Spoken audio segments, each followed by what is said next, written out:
The practising mind हमें ये सिखाती है कि अभ्यास प्रैक्टिस ही वह प्रक्रिया है जिससे हम किसी भी कार्य में पारंगत बन सकते हैं।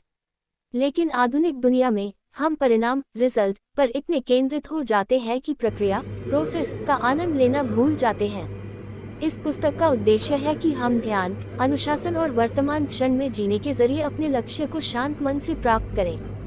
लार्ज डायमंड अध्याय 1 अभ्यास की ताकत। प्रैक्टिस प्रैक्टिस सिर्फ कोई स्किल सीखने की प्रक्रिया नहीं है, ये जीवन जीने का एक तरीका भी हो सकता है। जब हम सिर्फ परिणाम पर ध्यान देते हैं तो हम तनाव में रहते हैं, लेकिन जब हम अभ्यास की प्रक्रिया पर ध्यान केंद्रित करते हैं तो हम तनावमुक्त और आनंदित रहते हैं। की सीख हर पल को अभ्यास मानो और हर क्रिया में सुधरने की कोशिश करो। लार्ज डायमंड अध्याय 2 वर्तमान क्षण की शक्ति। मन हमेशा या तो भविष्य की चिंता में रहता है या भूतकाल की पछतावे में। सफलता का रहस्य है इस पल में पूरी तरह उपस्थित रहना। जब हम वर्तमान में रहते हैं तो हमारी मानसिक स्पष्टता और उत्पादकता दोनों बढ़ती है। की सीख हर कार्य को ऐसे करो मानो वही आखिरी काम हो, पूरे ध्यान प्रेम और समर्पण से। लार्ज डायमंड अध्याय 3 प्रक्रिया से प्रेम करना। लेखक बताते हैं कि जब वे पियानो सीख रहे थे तब उन्होंने महसूस किया कि जब वे केवल परिणाम पर ध्यान देते थे तो वे थक जाते थे। लेकिन जब उन्होंने खुद से कहा मैं अभ्यास करने आया हूँ न कि परफेक्ट होने, तो वे शांत हो गए। ध्यान का अभ्यास माइंडफुलनेस हमें प्रक्रिया का आनंद लेना सिखाता है। की सीख हमेशा प्रक्रिया का आनंद लो, परिणाम अपने आप आ जाएगा। Dash dash dash large diamond अध्याय 4 आत्म जागरूकता और अनुशासन। आत्म जागरूकता का अर्थ है अपनी सोच और भावनाओं को बिना किसी निर्णय के देखना। जैसे ही आप खुद को परेशान या विचलित होते देखते हैं, बस खुद को उस अवस्था में पहचानो। यह आत्म जागरूकता धीरे धीरे आत्मनियंत्रण और अनुशासन में बदलती है। की सीख तुम अपने विचार नहीं हो, तुम उन्हें देख सकते हो, बदल सकते हो। लार्ज डायमंड अध्याय 5 लक्ष्य और यात्रा। लक्ष्य गोल जरूरी है, लेकिन वह सिर्फ दिशा दिखाने के लिए है। असली मजा तो उस यात्रा में है जो हम लक्ष्य तक पहुंचने के लिए करते हैं। बीइंग प्रोसेस ओरिएंटेड का मतलब है हर दिन अपने छोटे कदमों का आनंद लेना। की सीख यदि यात्रा में आनंद नहीं है तो मंजिल पर पहुंचकर भी शांति नहीं मिलेगी। लार्ज डायमंड अध्याय 6 आदतों को बदलना। हमारी बहुत सी गतिविधियां ऑटो पायलट पर होती है बिना सोच विचार के। इन आदतों को तोड़ने के लिए प्रेजेंट मोमेंट अवेयरनेस जरूरी है। हर बार जब आप किसी पुराने पैटर्न में जाते हैं तो खुद को रोकें और नई सोच अपनाएं। की सीख हर दिन थोड़ा थोड़ा सुधार ही असली क्रांति है। लार्ज डायमंड अध्याय 7 ध्यान और अभ्यास का संबंध। ध्यान मेडिटेशन और अभ्यास एक दूसरे के पूरक है। जब आप कोई भी काम करते समय ध्यानपूर्वक और शांत चित्त से उसे करते हैं तो वह भी एक प्रकार का ध्यान बन जाता है। धीरे धीरे यह एक आदत बन जाती है और आपका जीवन अधिक संतुलित और उत्पादक हो जाता है। की सीख ध्यान जीवन की हर क्रिया में लाया जा सकता है, बस पूरी उपस्थिति चाहिए। बुल्सआई अंतिम संदेश। द प्रैक्टिसिंग माइंड हमें ये सिखाती है कि जीवन की सबसे बड़ी शक्ति है वर्तमान क्षण में रहना। परिणाम की चिंता छोड़कर हर दिन हर क्रिया को अभ्यास की तरह लेना चाहिए। खुद पर कठोर न बने, बल्कि नरमी और धैर्य से अपने अभ्यास को जारी रखें। पुष्पिन इस किताब से मिली महत्वपूर्ण सीखें। 1 वर्तमान में रहना ही सच्ची सफलता है।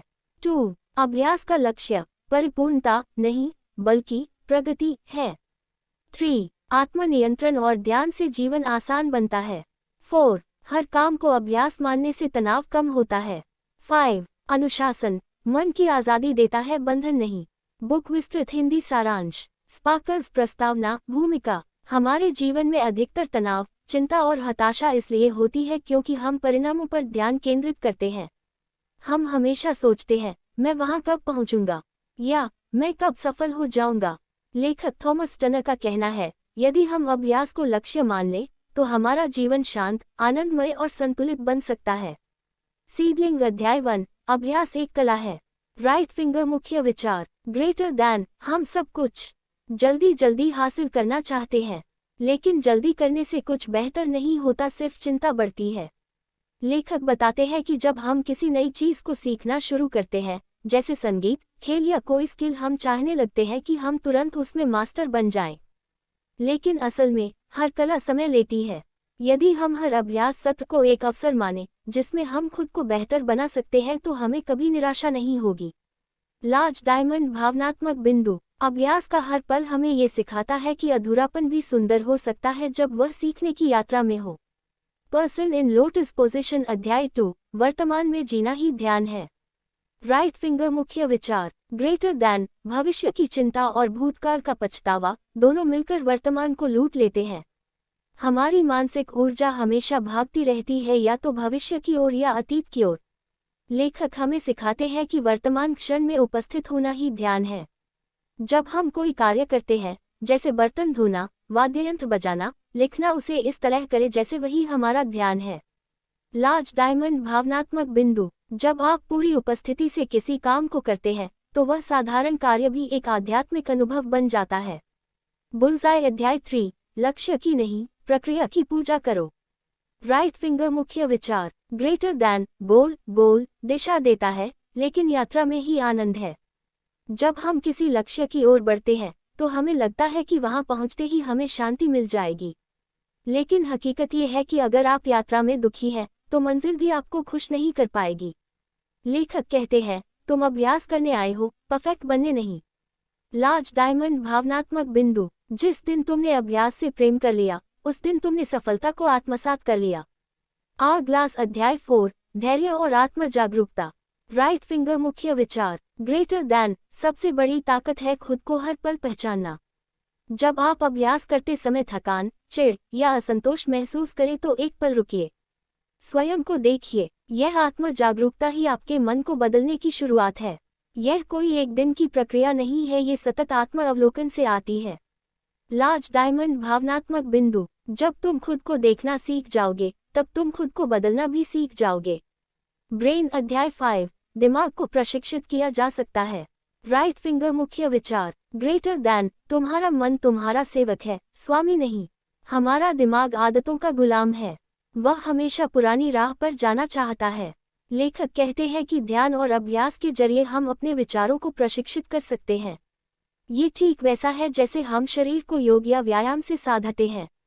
लार्ज डायमंड भावनात्मक बिंदु। मन के मालिक बनो, उसके गुलाम नहीं, यही सच्चा अभ्यास है।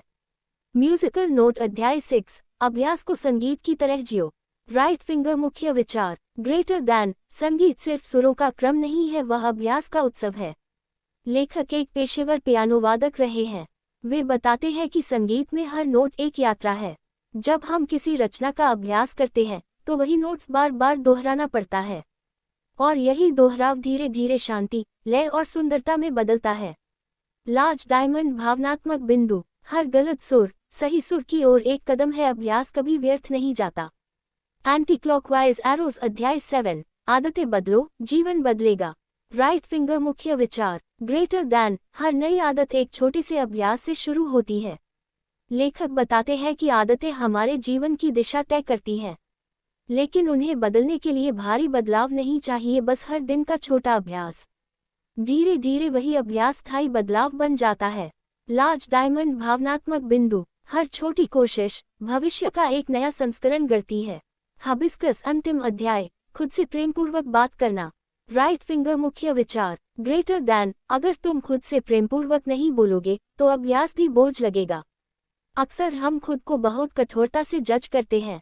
लेखक कहते हैं, जब तुम अभ्यास कर रहे हो तो खुद से नरमी से बात करो। सफलता जल्दी नहीं आती, लेकिन संयम और करुणा से जरूर आती है। लार्ज डायमंड भावनात्मक बिंदु। तुम्हारा सबसे अच्छा मित्र तुम्हारा भीतर का स्वर हो सकता है, अगर तुम उसे दयालु बना दो। पुष्पिन सारांश में मुख्य संदेश।